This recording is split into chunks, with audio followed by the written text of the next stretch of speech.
Hello everyone, it's Liz from West Star Tarot.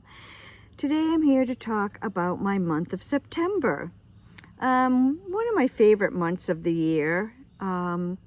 It's usually beautiful here where I live, but we had some kind of unseasonable chill and rain. But you know, oh well. Anyway, today is gorgeous. It's the October 3rd, and it is a stunningly beautiful day. And I thought I would sit outside and do my September favorites video. So I wanted to start off with events, things that I did. And I'm just going to do this past weekend, which was the last weekend in September, because it was just an incredible weekend for me. It filled me up, heart and soul. I felt inspired. It was full of art and culture, and it was just wonderful. So I will be talking a little bit in depth, a little bit more about this later in the video, but in September I did a deck culling series, and some of the decks I have sold, and some I will be trading. I've also given away a few, but trust me, I still have several bags worth of decks that need to go somewhere other than my closet. But I'm working on it. So anyway, I had a really kind of a funky, unusual deck. It was a deck, it was created by a Spanish artist, and oh gosh, now I forget the name of it, but it was just majors only. It was a collage deck. It was really kind of cool and funky, and I got it in a trade.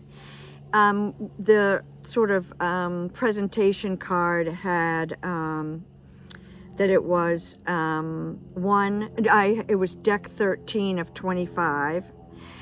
So there's not very many of them. But anyway, I'd never used it. I really don't use majors only. And one of my, someone that I follow or subscribe to on YouTube made a comment and said that they were interested in the deck, but, you know, weren't sure. So I reached out to them and I said, you know what, if you are interested in this deck, I'll just send it to you. You can have it. And then they said, you know what, I'll send you some art and some zines. So the person is Wesley from 22 Zines. I urge you to go check out some of their videos. They're really good. And I enjoy watching Wesley's videos. So I said, no, you don't have to do that. I'll just send you the deck. Anyway, I sent them the deck. And then Saturday in the mail, I got this package. So it was this beautiful collaged card. And look, the cat's doing a tarot reading.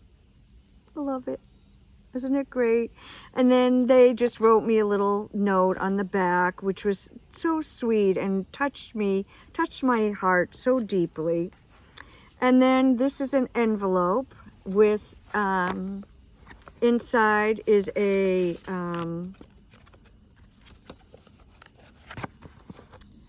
they did a tarot reading for me. So this is the tarot reading. And then they included some of their zines. So this is sort of, I think they said this was maybe one of the first ones no, that's not true. This is said made for the 24-hour zine weekend 2023, so no. So this is by Wesley James Suker, 22zines.com. And then they sent me their zines that they've done on tarot cards. These I have not read yet, but I read the other one. And Six of Swords happens to be my favorite minor tarot card, so I'm kind of excited about that. Anyway, that was just so touching and so filled my soul so much and my heart, and it was just such a lovely thing. And then my sister-in-law was up from New York this weekend because it was her birthday. And my daughter, Naomi, was performing. My daughter's a singer-songwriter.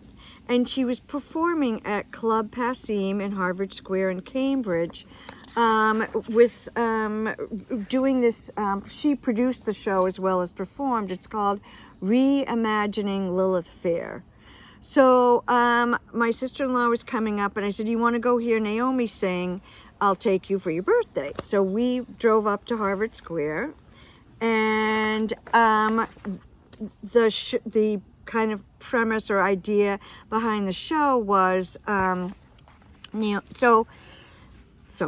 backtrack. So Club Passim is a pretty famous, or was a pretty famous, small club in Harvard Square in Cambridge. And back in the day, I'm talking 60s.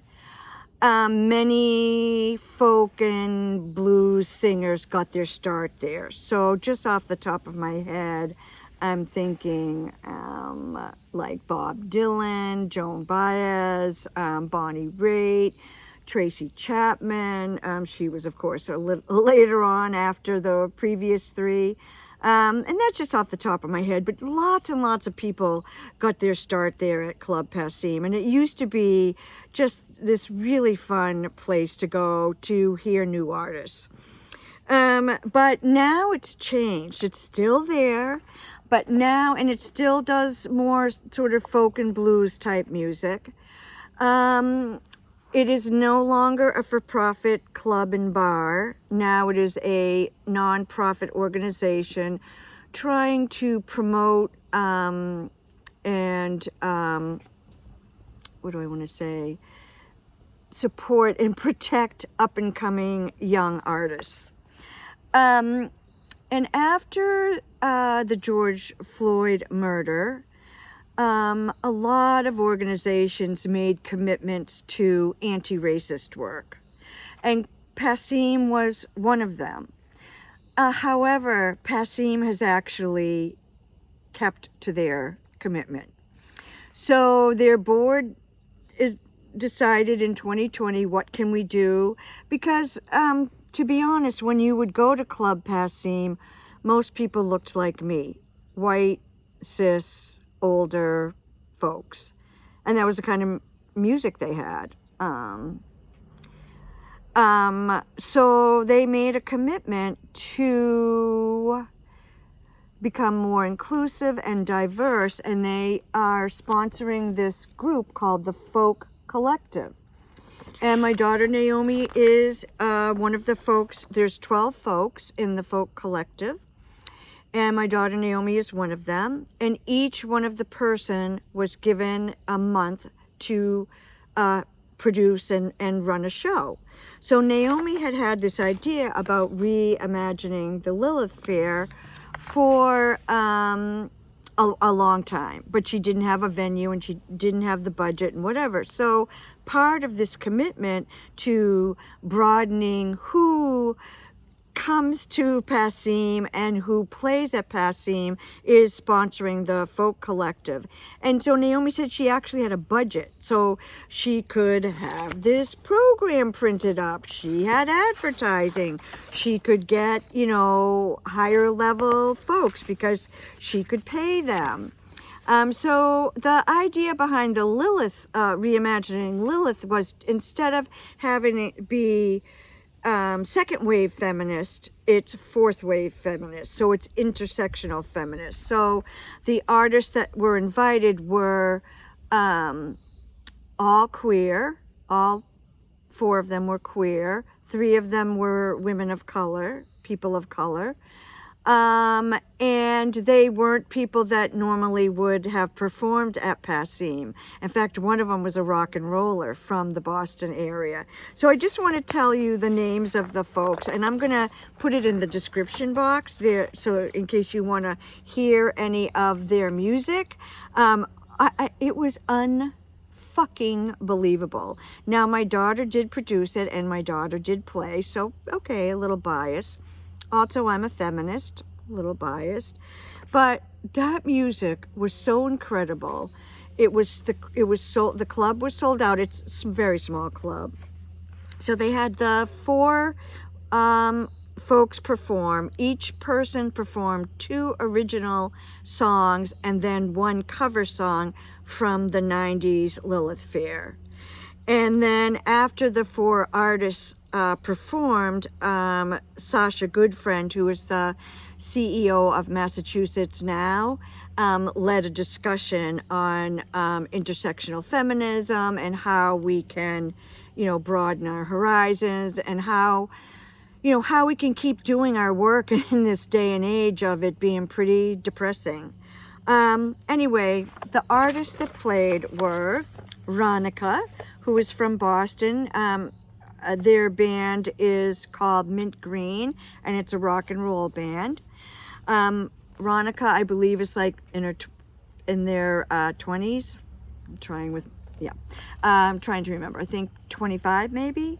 And then Melissa Ferrick is played at the original Lilith. So she's maybe in her late 50s. I don't know. I'm not sure. But she is, I guess, a fairly well-known singer-songwriter. And then Pamela Means, who is based out of East Hampton, Mass. Oh my gosh, she was unbelievable. And then Naomi, my daughter, Naomi Westwater, sang and performed. And it was incredible. I mean, my emotions were like high, low, my heart was full, my soul was full, my brain was being challenged by some of the things that these folks were saying, between songs, and it was incredible. So that was the musical part of, so this was the visual art, this was the musical art, and then my friend Ben play was performed in Connecticut, Norwich, Connecticut, on Sunday. Cold is the name of it. So this was the performing arts, I guess we'll call it.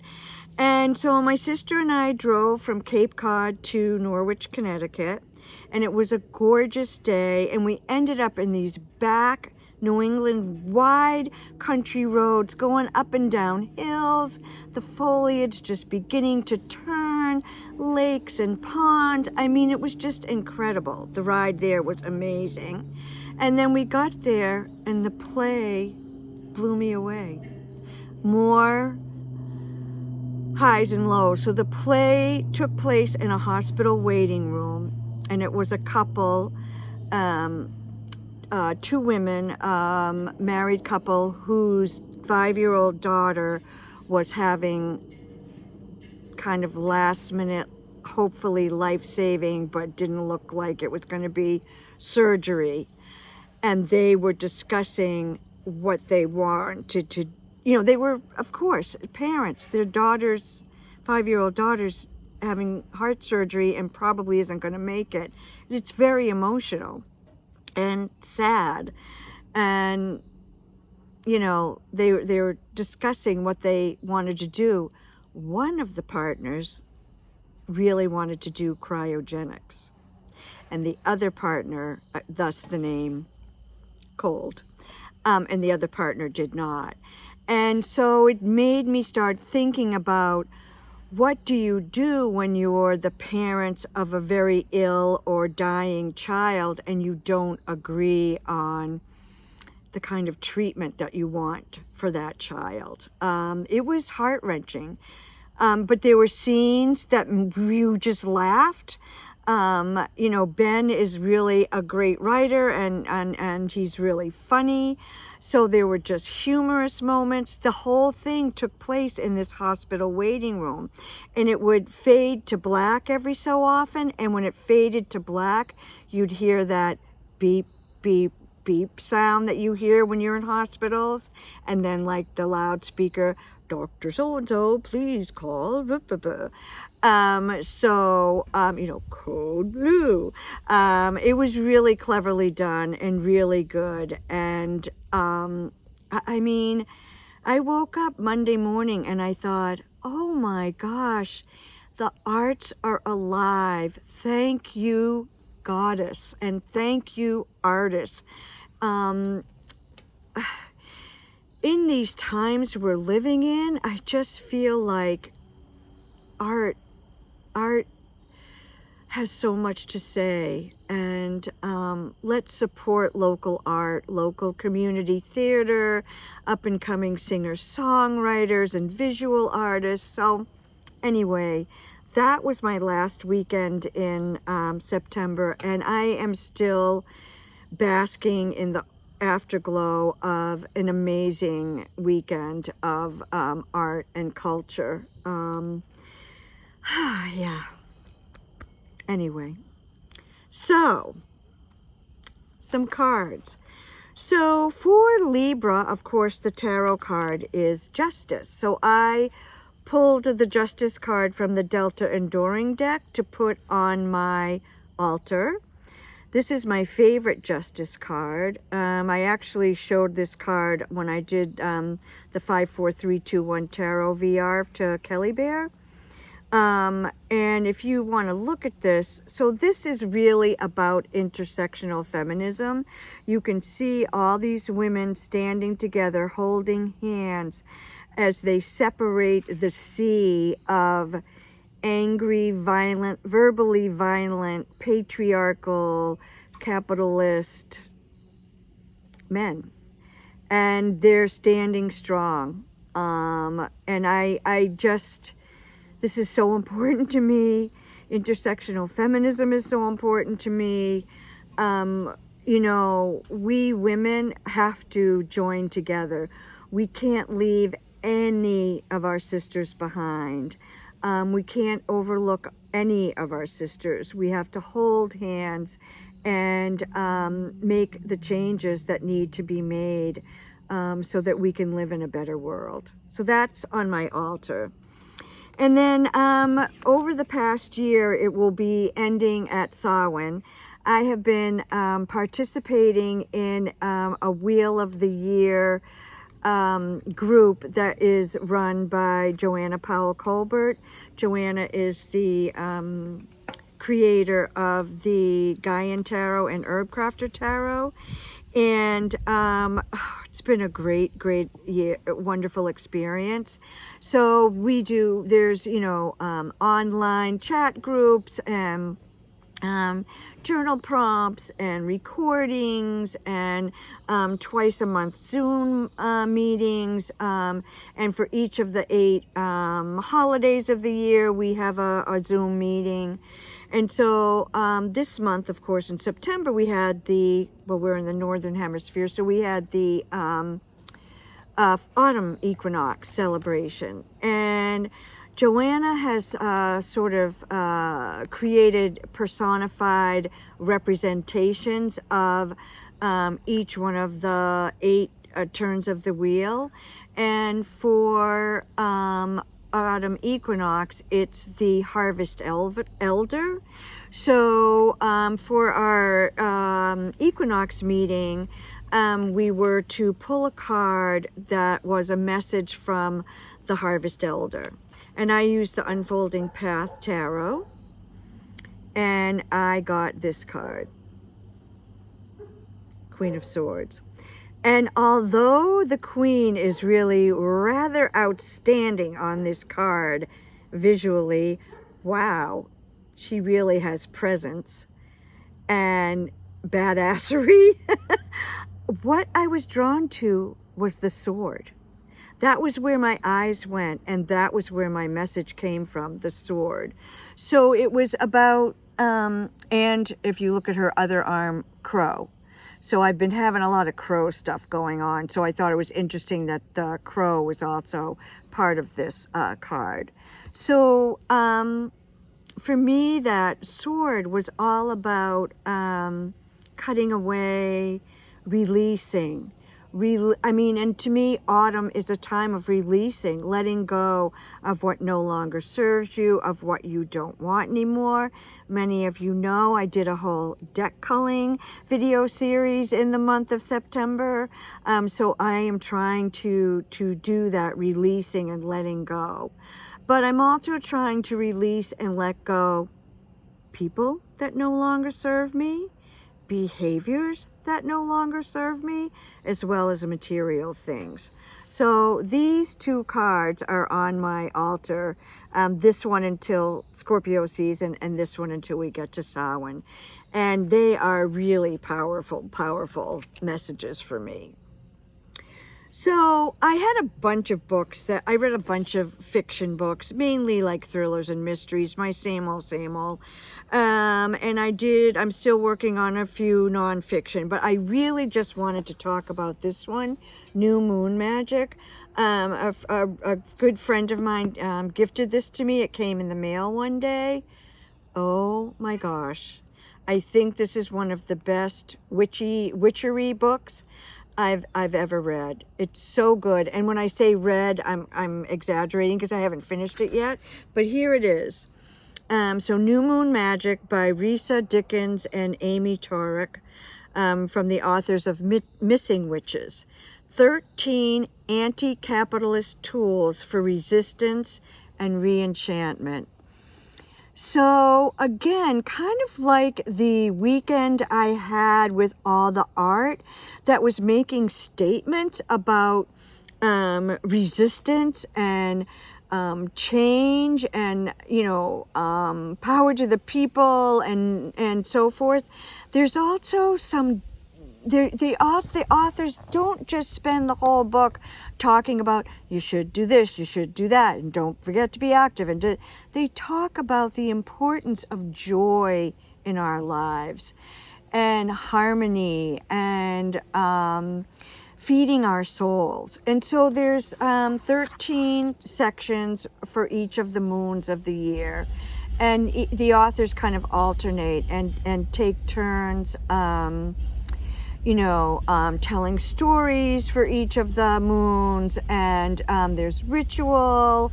It's just wonderful. I wholeheartedly recommend this, and I want to send out a huge thank you to my friend who sent this to me. They knew that it would be right up my alley, and I'm really, really loving this book. Okay, decks. So, I am just going to hold up several of these decks because this one I've been talking about since March, but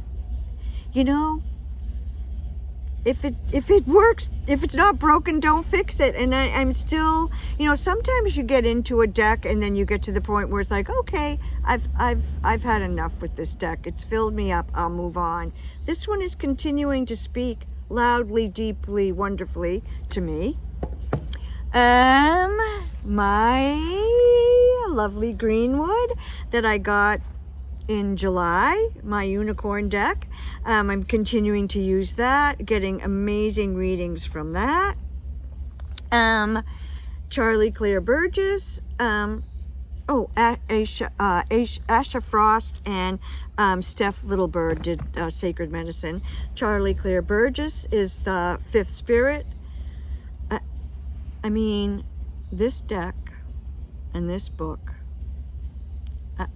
I can't stop using it because I just keep getting one amazingly powerful, potent, challenging, healing, whatever reading time after time. It just doesn't stop. So I keep using it because it's like, why wouldn't I? Then 2 newer ones is the Unfolding Path, which I showed last month as well, and Tarot for the Great Outdoors. Love both of these decks, or all of these decks, really enjoying them, and I've been showing them the past few months, so I thought I would not do so again today. Those are all, other than the Greenwood, those are all readily available. So when I was doing my culling, I came across this deck. It's called the Healing Earth deck. And I was like, oh my gosh, I haven't used this deck in forever and a day. I'm going to try doing a reading with it. And wow, it was really powerful. So now this deck is in rotation too, because I'm really, really getting some incredible readings from this one as well. So this is Healing Earth. It has, I think, 6 minor suits and, of course, the majors. And it's interesting. I got it from the swap table. It has a big, thick guidebook, which has the names of the creators, and I can't remember their names. I'm sorry. Anyway, I got it off a swap table at a tarot conference that I went to. And I'm really glad that I'm becoming reacquainted with it. I've really been enjoying working with it. And then last but not least, so in the middle of my culling series, I bought a deck. Oh my God. But really, only one deck in the month of September, so I don't feel too bad about that. I figure if I only get one new deck a month, then I can release another deck a month, so I can keep my collection at a steady level that right now is working for me.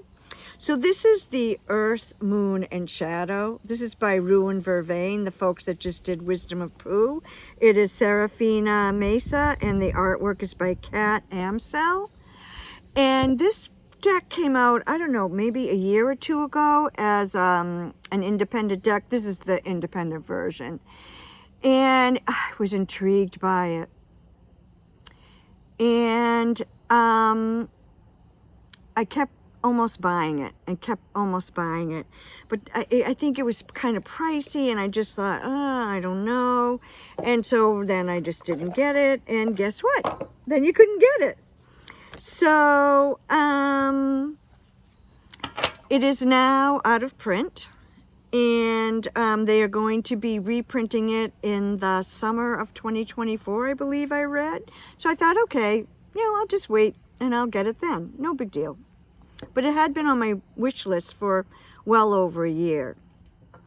And so I was on this Facebook page. I think it's called Out of Print Rare Indie Decks or something.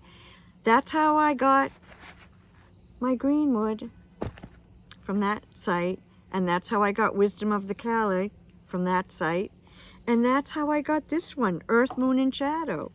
So, someone just said that they liked the deck, but they just weren't using it, and they wanted to sell it. So I reached out to the person, and they said, yeah, I know it's out of print, but it's coming back in print, so I'll just sell it to you for the price I paid for it.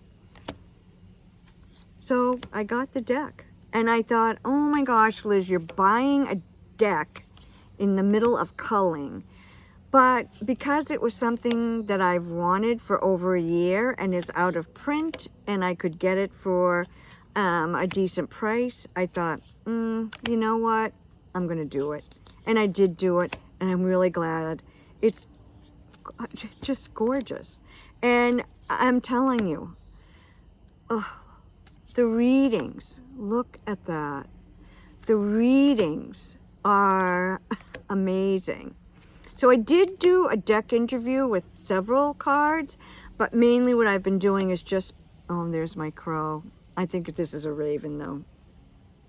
This was the first card when I said, I think I said, what do you most want to tell me, or something like that. And this was the card I got. So this deck is blowing me away. It's powerful. You get to look at your shadow, and yet it's healing. It's not just in your face, goodbye. It's in your face, heal your heart, kind of thing. So it's an incredible deck, and I'm really happy I got it. And I felt like I was intentional and thoughtful about it. It wasn't just one of these click, click, purchase. And then I get the deck, and I'm like, what? Why did I buy this? So anyway, that is the one new deck that I have for the month of September. And I'm loving it and enjoying it. And I'm feeling so filled up by the releasing that I'm doing. Funny that releasing can fill you up. but I guess by releasing things that I don't use and getting rid of the clutter, I can see the things that I really love and that really speak to me, and the decks that I really want to work with. So it's been a wonderful experience. I have sold probably about 15 decks. I have given away, I think, 5 or so. And I have a bag that I'm going to give to my daughter, and she's going to bring to her women's circle to see if they want any. But I still have some rather valuable out-of-print decks that I'm probably just going to put on eBay, or I'll post on that Facebook group. So, you know, if you saw decks during my culling series that you were interested in, some of them might still be available. Let me know. Anyway, thanks for stopping by. You know, I felt so held and supported by all your comments during my culling videos. It was really amazing, and a lot of things happened in September that made me feel like I am part of a really lovely community, and that feeds my soul and heals my heart and makes me smile. Peace and love to you all.